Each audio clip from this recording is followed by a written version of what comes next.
Hang on. Hey dudes, what's up? I am Vanessa Kaiser, and I'll be doing this video lecture on this book, one of the concepts in this book, The Secret Language of Leadership. And I think that I decided that I was gonna do, hold up, Chapter 7, Leadership Presence, the Body Language of Leadership. 132. Give me a second.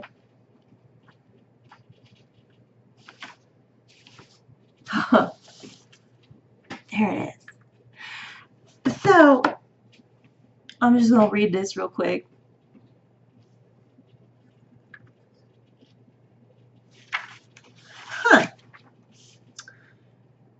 So it says here that Denning basically feels that there are a couple basics of leadership presence, and those are eye contact, posture, gestures, practicing speaking, how we say it, and this thing called charisma.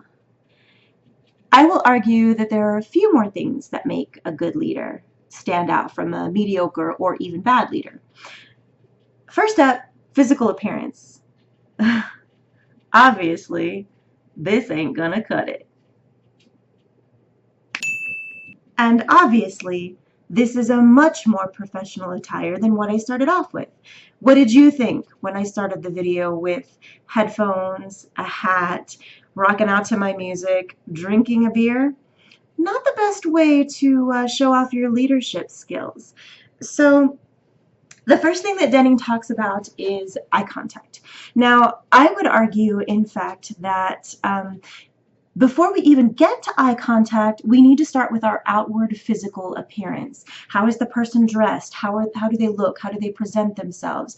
Obviously, showing up to a leadership class wearing a baseball cap and headphones and rocking out to my favorite band, even though it was a really cool shirt, is not the best way to show off your seriousness, your authority. So first and foremost, you want to start with looking respectable. You want to make sure that you're dressed nicely. Men, of course, want to wear business type clothing, nice shirts, jackets. But women, same thing. So even the tiniest details can throw a person off. It's a simple fact that people respond positively to those leaders who dress with respect for themselves. Now that we've covered the outward physical appearance, let's get to the actual physicality of good leaders. Let's check back with Denning, who argues that eye contact is very important. I do not disagree with this. There's something shady about people who can't make eye contact with you. So I won't argue with Denning's eye contact. He goes on to tell us to throw away our note cards, step away from the podium, and find one or two people in the audience to make contact with. This is an excellent suggestion. Certainly you want to make sure that when you are speaking, you know the material well enough to be able to talk to your audience, not just talk to them. You want to make sure that you're familiar enough with your material that you can step away from your note cards and your podium and actually interact with the audience. How many times have you sat in on a lecture or been to an event where this person speaking obviously didn't know their material and was focused only on their note card?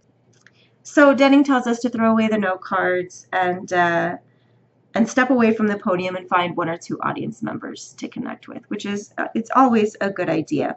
Now, this is where my extensive training as an actor comes into play, because the next thing that we're going to talk about is we're going to talk about the way you hold yourself, your physicality, your body language.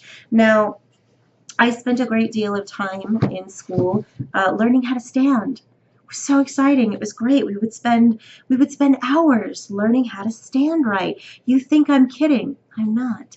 So I'd like to introduce you to Patsy Rodenberg. She is a leading authority on voice and movement and body language in the acting community.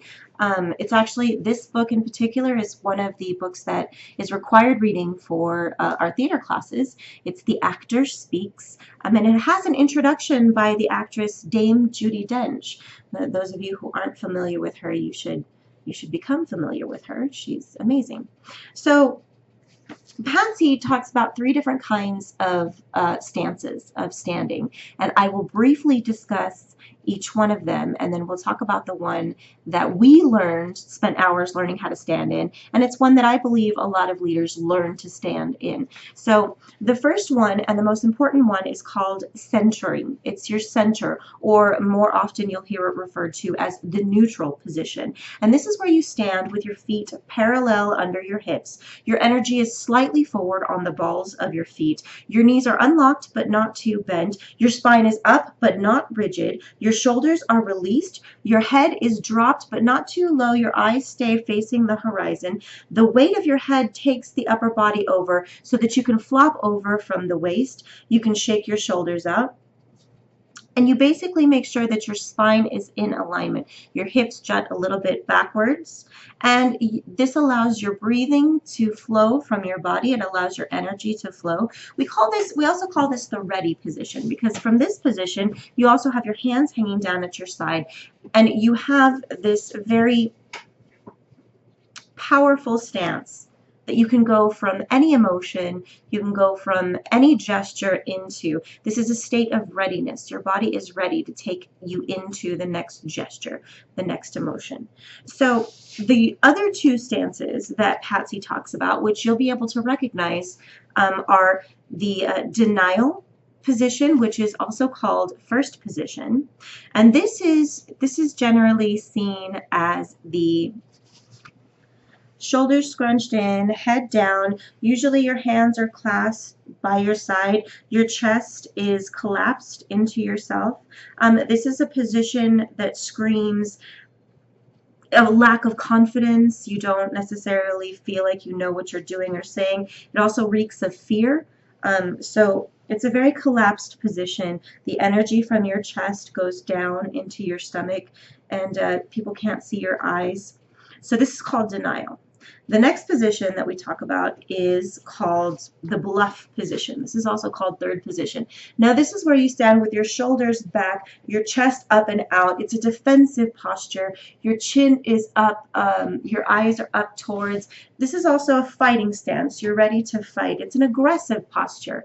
The energy is up here somewhere. You're not really open to talking to anybody. You're right. You're correct.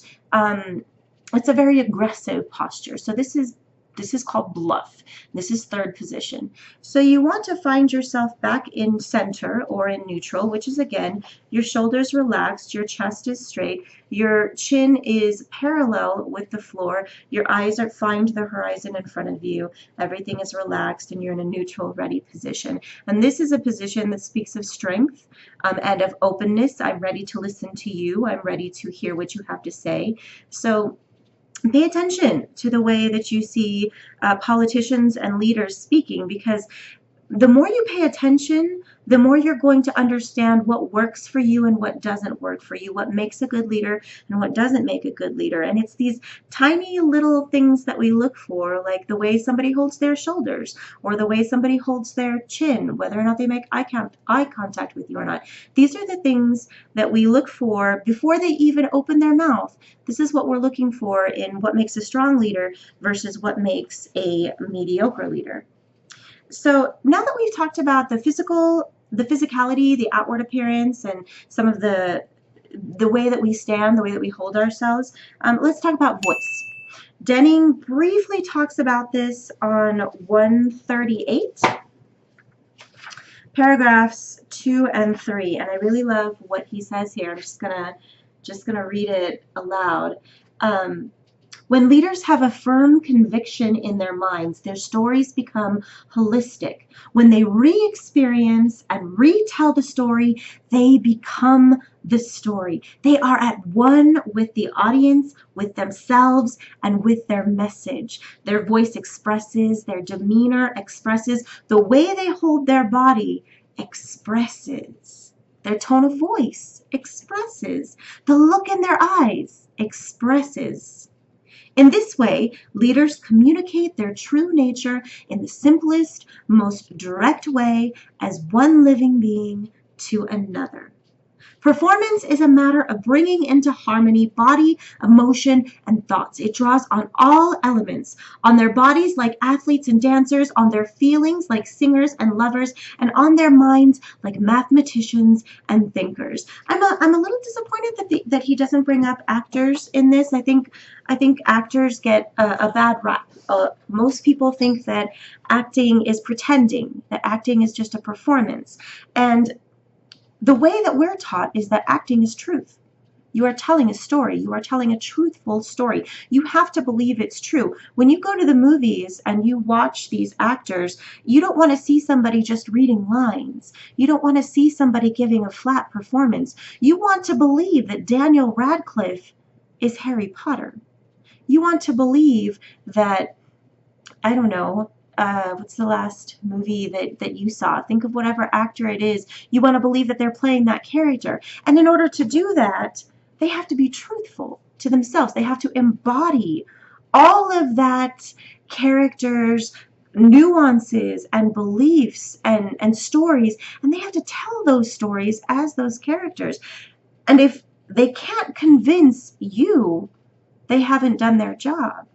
Well, it's the same thing with leaders. When you're telling a story, we've talked about this narrative intelligence in detail, and I believe this ties directly to your physical appearance and the way that you hold yourself as a leader.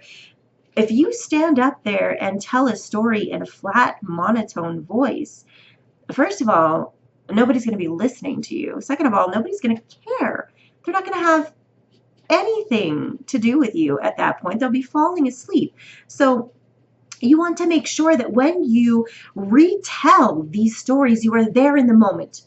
You are in the moment of the story and creating this for them. One of the reasons why Shakespeare continues to be so popular these days is because he uses words to create pictures. He doesn't just write lines that actors say. The actors use his words to create pictures. And that's what good leaders have to do. They have to use their words and their stories to create pictures, to let the audience live it with them. And in order to do that, they need to be able to train their voice, to modulate their voice into being expressive.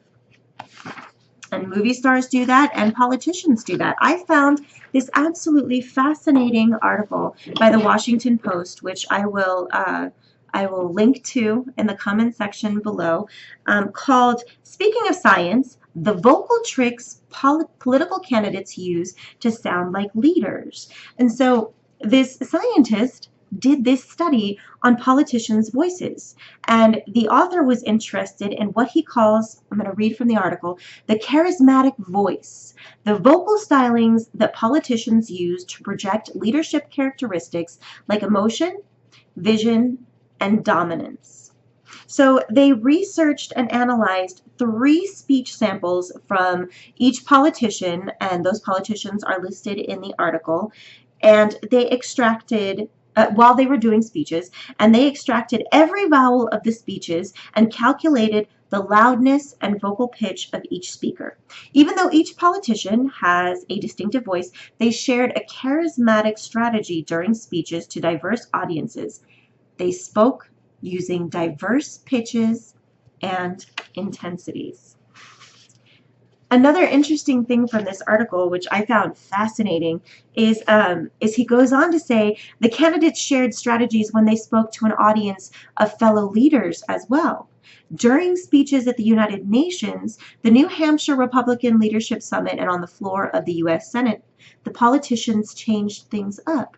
Rather than speak with a wide vocal range, every politician kept their voices within a relatively narrow range when addressing other leaders. That's absolutely fascinating. So when you're speaking to people that you want to capture their attention, you're going to modulate your voice. You're going to use expressions in order to catch their attention and keep them with you and keep them interested.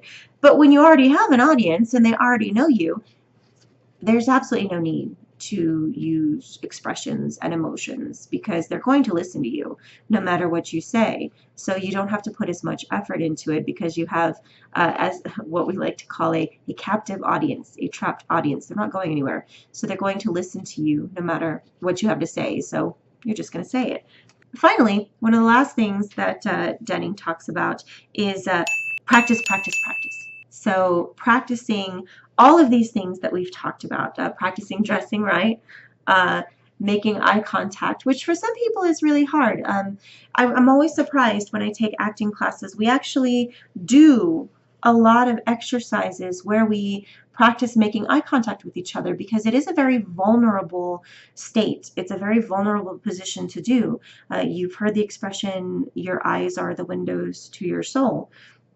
And certainly when you're making eye contact with somebody, you're opening yourself up to them. You're making yourself vulnerable to them. And so in acting class, we do a great deal of exercises where we do nothing but stare into each other's eyes so that you become more comfortable with opening yourself up and exposing yourself. And it does take a lot of trust. And when you have somebody who's willing to stand up there and to make eye contact with complete strangers, you do almost immediately feel a sense of trust, a connection with them. And then of course he talks about, you know, throwing away your notes, stepping out from behind the podium. Well, anybody who has taken public speaking, the first one, 1301 or 101 or whatever your course designation was, they talk about extemporaneous speaking. And this is a very good type of speaking, which basically means that you know what you're going to say, but you don't memorize it word for word. This gives you the ability to be able to improvise. One of the best things that you can do with making a speech, with giving a speech, is you know your topic well enough to be able to speak off the cuff, as it were, but also utilize those people around you in the audience so that when you make eye contact with somebody, perhaps you can notice something about them and bring it into your speech. The very last thing that Dunning talks about is charisma. This magical thing that, you know, every actor in Hollywood has or arguably doesn't have, which is charisma. He talks a lot about Gandhi. He talks a lot about Martin Luther King. What is charisma? Well, he defines it on page 139 by saying that charismatic leaders, it is said, appear so extraordinary due to their strategic insight, strong convictions, self-confidence, unconventional behavior, and dynamic energy that followers idolize them and want to become like them. Now he goes on to explain in the rest of the chapter to say that charisma basically can be taught. That if you take all of these things that we just talked about, your outward appearance, your gestures, your ability to make eye contact, your ability to modulate your voice, to put expressions in your voice, to believe your story, tell your story by recreating it. If you do all of these things, then by default, you're charismatic. All of that comes together to make a charismatic speaker and to make a good listener. So, in conclusion, in order to capture your audience and earn their respect and continued attention, strong leaders have to be aware of their presence, their outward physical appearance, their eye contact, posture and gestures, and their vocal modulations. All of these behaviors need to be practiced in order to come across as natural, making even the most ordinary persons extraordinary. Thank you very much. I look forward to seeing the rest of the video clips. Have a nice evening and a great week.